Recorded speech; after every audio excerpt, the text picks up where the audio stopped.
Good afternoon students हम 5वीं class का हिंदी सब्जेक्ट कर रहे हैं, जिसमें हमारा आज 9 का पाठ है। 9 का पाठ है कविता है। कविता का नाम है एक बूंद। एक बूंद कविता में एक बूंद के मन के भावों को व्यक्त किया गया है।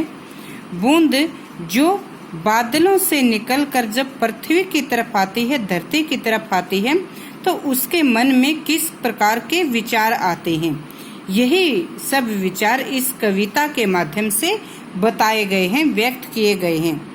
बूंद का घर कहाँ होता है बच्चों? बूंद का घर बादल होता है। तो जब एक बूंद अपने घर से निकलती है, जो निकलकर बादलों की गोद से थी, अभी एक बूंद कुछ आगे बढ़ी। एक बूंद जो अपने बादलों की गोद से अपने घर से निकलकर जैसे ही आगे बढ़ी थी, तो उसके मन में अनेक प्रकार के विचार आने लगे। सोचने फिर यही जी में लगी। वह बार बार यही सोचने लगी कि क्यों घर छोड़कर मैं यूं कढ़ी, कि मैं इस प्रकार से अपने घर को छोड़कर क्यों निकली। बूंद अपने इस घर छोड़ने की गलती पर पछताने लगी, क्यों मैं इस प्रकार से घर छोड़कर क्यों निकली। कढ़ना मतलब निकलना। देव मेरे भाग्य में है क्या वदा, मैं बचूंगी या मिलूंगी धूल में। बूंद कहती है कि हे भगवान, हे देव, हे भगवान, मेरे भाग्य में क्या बदा, मेरी किस्मत में क्या लिखा है। मैं बचूंगी या मिलूंगी धूल में, पता नहीं मैं बचूंगी या मिट्टी में मिलकर नष्ट हो जाऊंगी, या जलूंगी फिर अंगारे पर किसी, या नीचे कहीं जलती हुई आग में गिरकर खत्म हो जाऊंगी, जल जाऊंगी।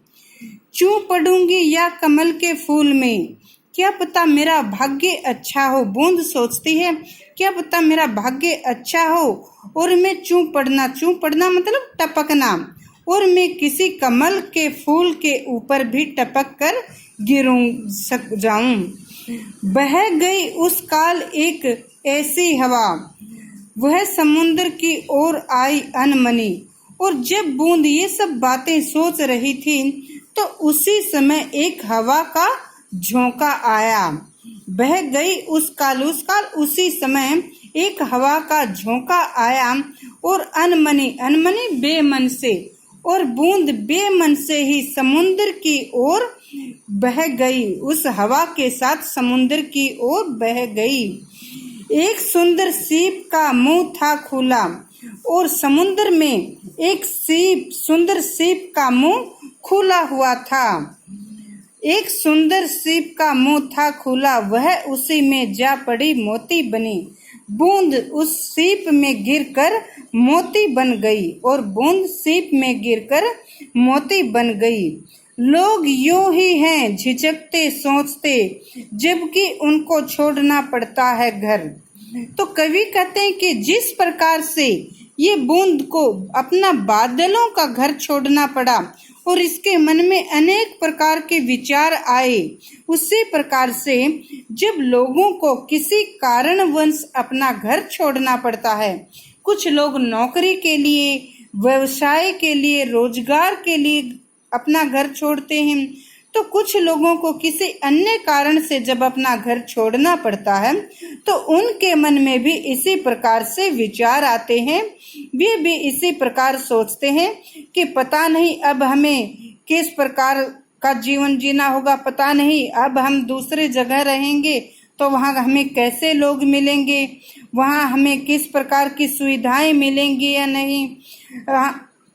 तो लोग भी इसी प्रकार बूंद की तरह ही सोचने लगते हैं अपना घर छोड़ते समय। किंतु घर का छोड़ना अक्सर उन्हें बूंद लो और ही देता है कर, और कई बार लोगों को इस प्रकार से अचानक अपने घर का छोड़ना एक बूंद की तरह सुखदाई भी बना देता है। कई बार जब लोग अपने रोजगार के लिए अपना घर छोड़कर जाते हैं, तो उनको अच्छा रोजगार मिल जाता है और उनका जीवन और भी सुखद हो जाता है। तो इस प्रकार से कई बार घर का छोड़ना, घर से पलायन करना एक स्थान को छोड़कर दूसरे स्थान पर जाना, इस प्रकार से लोगों के मन में कई प्रकार के भाव उत्पन्न करता है। तो यहाँ पर कवि कौन है इस कविता के? अयोध्या सिंह उपाध्याय।